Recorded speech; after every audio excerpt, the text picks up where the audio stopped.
Varšuvos miesto centras, už manęs yra mokslo ir kultūros centras, žymus pastatas mieste.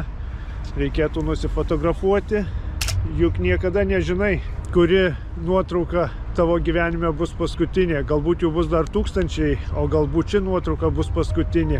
Apie tai mes negalvojame, apie tai negalvojo ir mažas berniukas vardu Henis, apie kurį ir noriu papasakoti šią istoriją.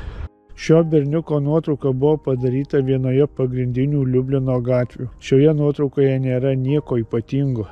Kai kurie Liublino piliečiai gali atpažinti vietą, kurioje stovi berniukas. Žmonės čia praeina kasdien, nekreipdami į tai dėmesio. Kasdien gatvėse padaroma tūkstančiai panašių vaikų nuotraukų. Tačiau už šios atrodytų atsitiktinės nuotraukos slypi mažo žydų berniuko vardu Henis, gimusio 1933 metais Liubline gyvenimo istorija.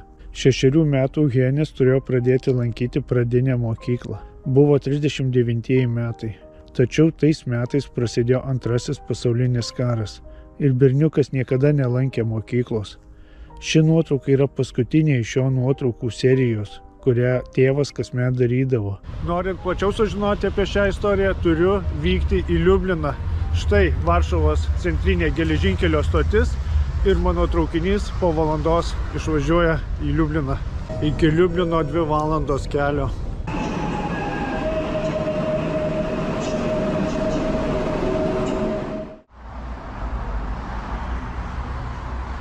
Štai šis pastatas, kur buvo daryta paskutinė vaiko nuotrauka. Henis stovėjo šioje vietoje. Čia pastatas visiškai nepasikeitęs, tik laiptai pasikeitė. Tuo metu čia buvo bankas, dabar jisai nebenaudojamas.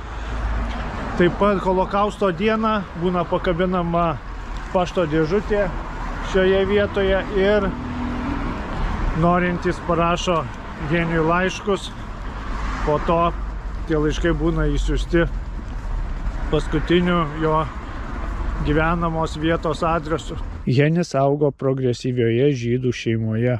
Jo mama Sara dirbo raštinės reikmenų parduotuvėje, o tėvas buvo mokytojas. Dėstė istoriją, literatūrą ir hebrajų kalbą. Henio dėdė išvyko iš Liublino į Palestiną 37 metais, todėl buvo vienintelis išgyvenęs šeimos narys, išsaugojęs šeimos nuotraukas ir jų istoriją.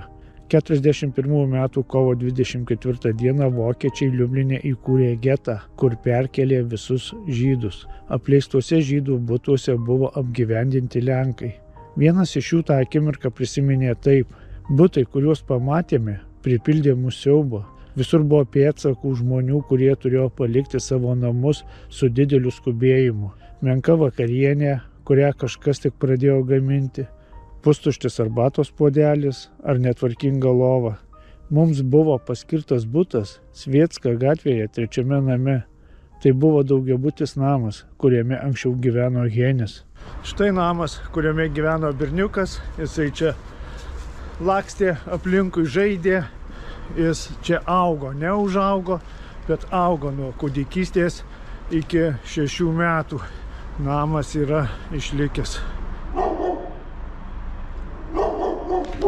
Užėjau į namo laiptinę, dar išlikę tokie laiptai senoviniai. Turbūt šiais laiptais kažkada bėgiojo ir pats berniukas Henis. Kokie laiptai sukti tokie.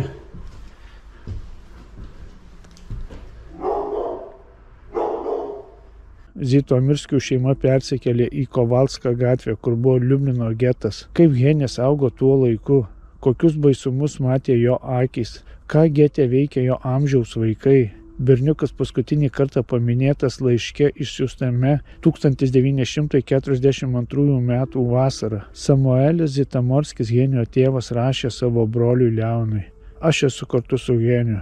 Lapkričio mėnesį getas buvo likviduotas, o jo gyventojai išsiųsti į Maidaneko stovyklą. Šio namo viename iš kambarių gyveno visa Henio šeima. Ir ta šeima ne tik kad mama, tėtis, bet ir tetos, dėdės, senelis, močiutė ir kiti giminaičiai. Ir toks gyvenimas buvo viename ankštame kambaryje.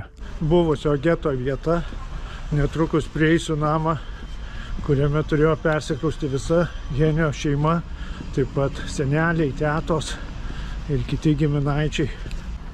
Šiame name buvo apsistoję Kovalska 11. Užeisiu vidų, pradarytos durys.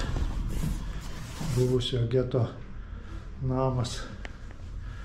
Galima tik įsivaizduoti, kas tuo metu čia vyko, kiek šeimų daug čia gyveno, kiek čia daug skausmo, kiek patirta daug baimės žmonėms, kurie čia buvo suvaryti į šį ir kitus pastatus.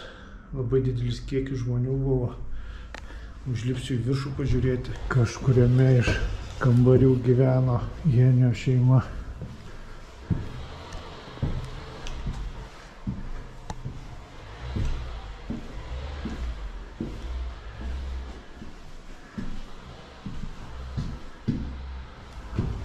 Status laiptai.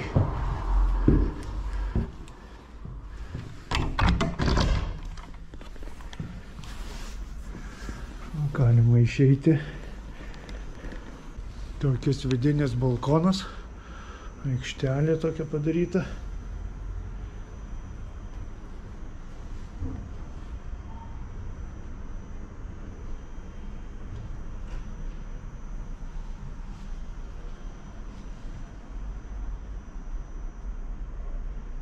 Toks jausmas atrodo, kad šie įvykiai, kuriuos pasakojo, įvyko visiškai neseniai.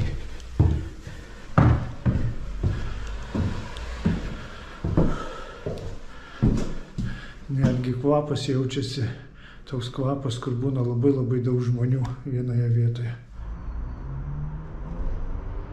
Iš šių namų berniukas buvo įsiųstas į daug baisesnę vietą.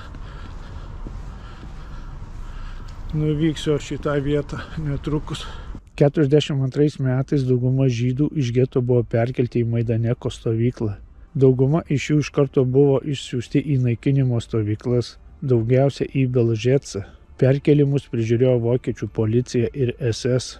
Aikštėje prie savivaldybės vyko žydų atranka. Pagyvenę ir sergantys žmonės buvo nušauti vietoje. Vėliau atranka buvo vykdoma visur, kur tuo metu buvo aukos. Ligoniai, neįgalieji ir pagyvenę žmonės buvo nužudyti savo butuose. Kiti žydai buvo suvaryti į didžiausią Liublino sinagogą, iš kurios visi buvo vedami į geležinkelio krovinių teritoriją. Tai patvirtina daug liudininkų. Vieslava, būdama tuo metu mergaitė, stebėjusi, kaip žydai žygiavo į geležinkelio atšaką, prisimena. Buvo vedami į geležinkelio platformą tiesiai už mūsų langų. Visada prasidėdavo apie 10 ar 11 vakaro.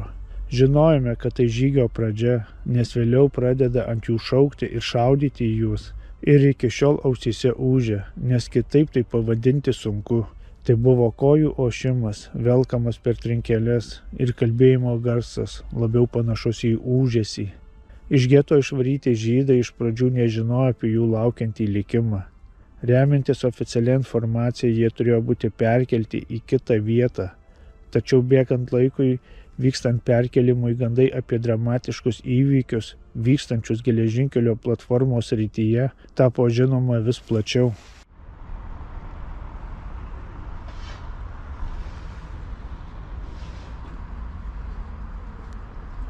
Geto pabaiga šioje vietoje vis prasideda toje gatvėje, kur ir buvau tame name. Štai ten visur buvo getas ir šioje vietoje baigėsi. Geto pabaiga žymi žibintas, kuris niekada neužgęsta. Žibintas niekada neužgęsta nei dieną, nei naktį ir jis simbolizuoja buvusio geto gyvybę, tai kad buvo gyvi žmonės. Čia yra geto pabaiga, o pabaiga reiškia pabaiga. Toliau jau nebuvo kur eiti žmonėm. Buvo tik vienintelis kelias ir tas kelias vedė į mirtį. Labiausiai žinoma buvo tai, kad jie buvo nuvesti, kur atvažiuoja krovininiai vagonai. Visi kraunami į vagonus. Silpnieji sušaudomi aikštėje. Nepaliaujamai girdisi kulkosvaidžių garsai.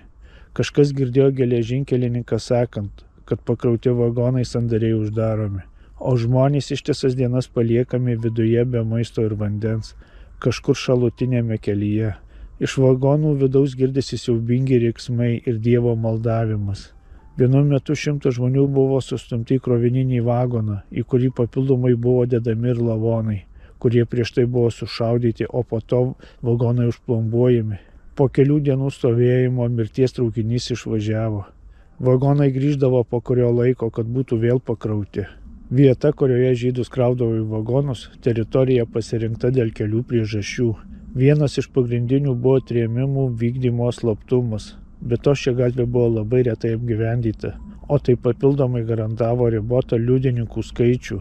Būtent dėl šių priežasčių žydai nebuvo deportuojami iš pagrindinės viešosios traukinių stoties, kad būtų išvengta liudininkų. Grupės naktį buvo lydimos prie geležinkelio platformos, o naciai įsakė vietos gyventojams susidengti langus ir užsidaryti duris. Be to ši teritorija buvo aptverta siena, skiriančia ją nuo gatvės. Todėl joks pašalinis asmuo negalėjo matyti, kas vyksta šalia geležinkelio atšakos ir perono.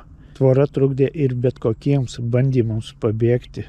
42 metų kovą ir balandį iš viso buvo sunaikinta apie 29 000 Liublino žydų.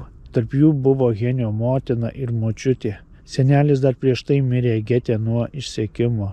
Taip pat 2 jo tetos buvo nužudytos Belžeco dujų kamerose netrukus po atvykimo.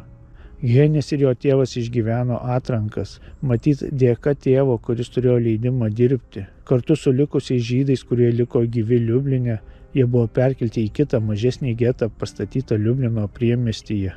Po savaitės SS surengė dar vieną atranką.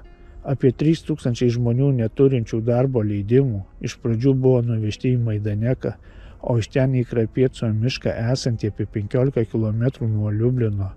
Ten jie buvo sušaudyti.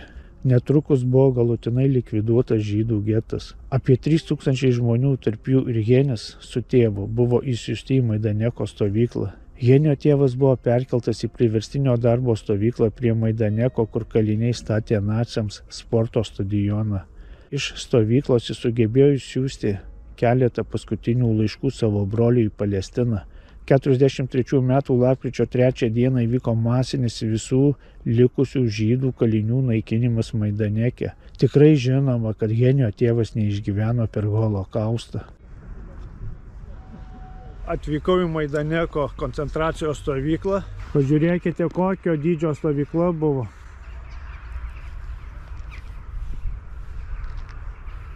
Čia buvo 35 000 žmonių, o iš viso per visą laikotarpį su tranzitais ir taip toliau mirdavo, vėl atveždavo. Tai žmonių skaičius sudarė daugiau kaip 500 000. Stovykla buvo pradėta statyti 41 metais, kai atvyko pirmieji karo belaisviai iš Sovietų sąjungos. Dauguma sovietų karo belaisvių Majdaneke buvo per silpni dirbti. Beveik visi mirė per porą mėnesių. Tuomet SS atrinko Lenkijos žydus iš Liublino geto ir išvežė į Majdaneką priverstiniams darbams. Sąlygos lageryje šaltą 41-42 metų žiemą buvo mirtinos. SS nuolat šaudydavo kalinius, kurie buvo per silpni, kad galėtų dirbti. Tais pačiais metais žiemą stovyklos valdžia pradėjo naudoti Zyklon B dujas. Majdaneke yra 2 identiški pastatai, kuriuose buvo naudojama Zyklon B dujos. Egzekucijos buvo vykdomos 41 barake su kristaliniu vandenilio cianidu. Tos pačios nuodingųjų dujų granulės buvo naudojamos kalinių drabužiams dezinfikuoti 42 barake. Noriu susirasti 41 baraką. Tai tokia patalpa, kurioje buvo dujų kameros.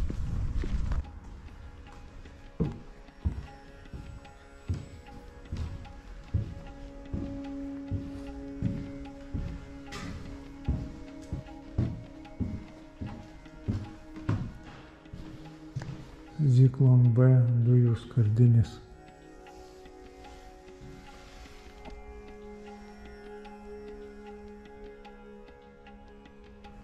Čia yra dujų kameros.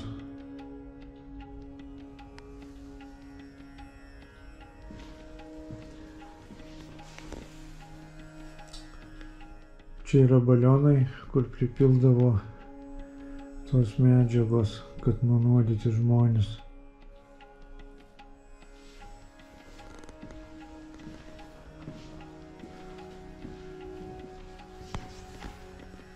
Ir antra dujų kamera.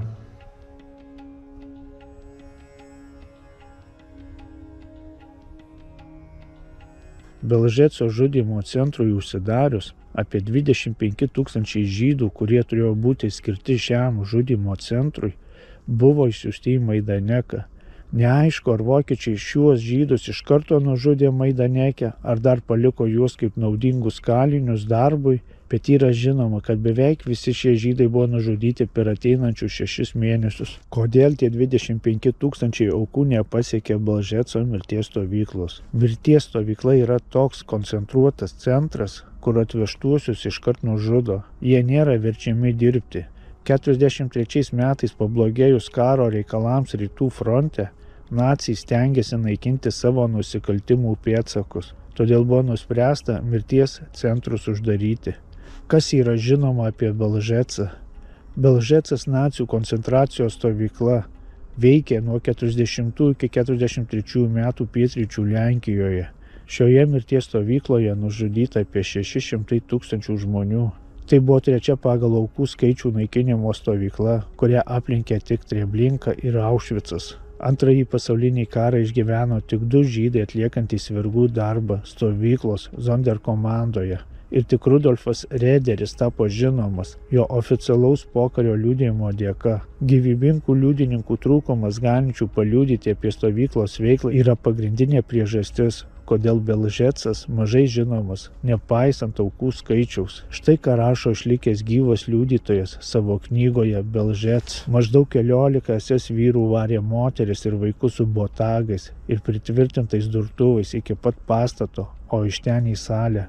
Ten suskaičiavo po 750 žmonių kiekvienai dujų kamerai. Tos moterys, kurios bandė priešintis, buvo durtuvų badomos, kol kraujas pradėjo tekėti. Galiausiai visos moterys buvo suvarytos į kambarius.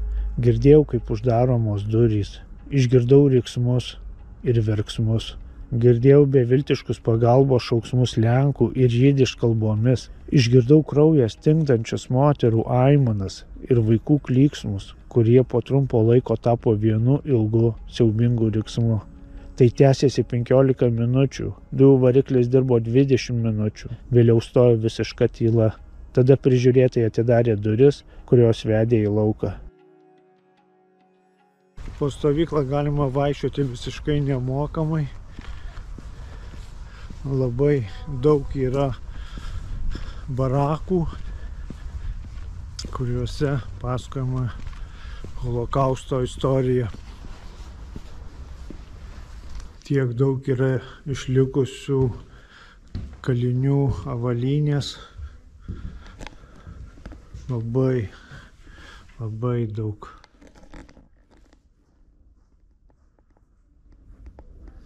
Visur seni batai sudėti.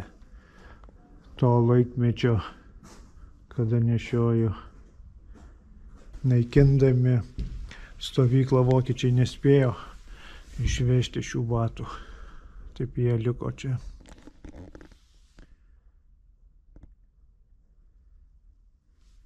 Iki kupolo prieiti turbūt aš nebespėsiu.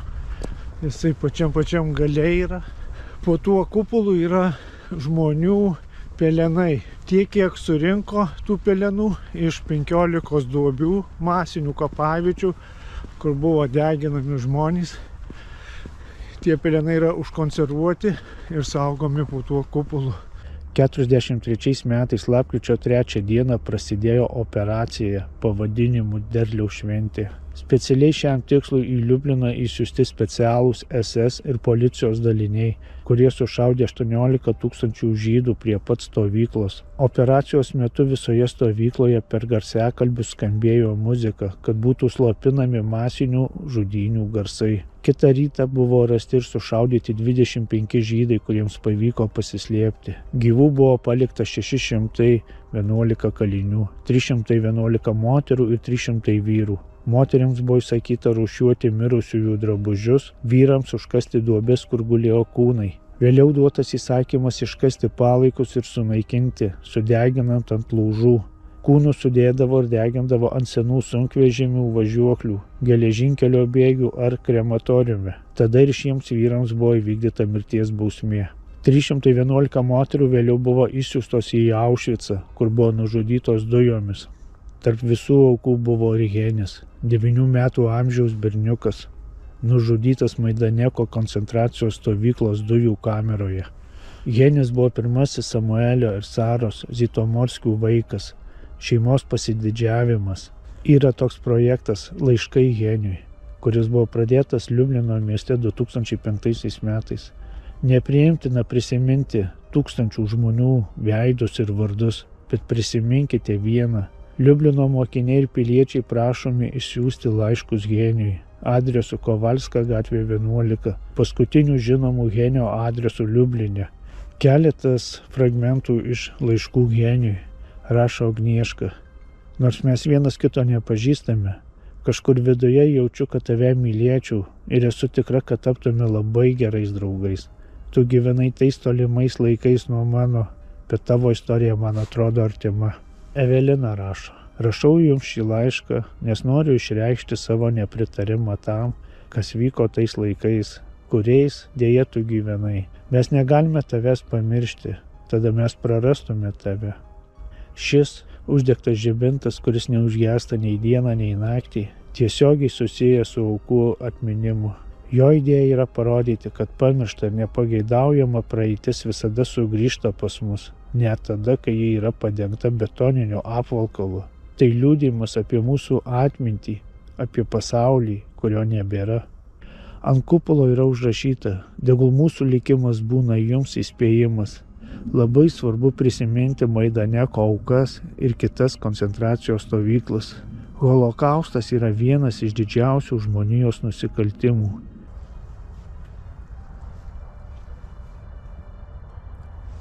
Ten yra krematoriumas ir kupolas, po kuriuo yra visų aukų, ne visų aukų, bet tiek, kiek jų rado pelenai. Ten tikiu, kad yra ir Henio pelenai, saugomi ir bus saugomi daug metų ir net amžių. Tai tokia Henio istorija. Ačiū Jums, kad Jūs žiūrite. Iki sekančio. Ate.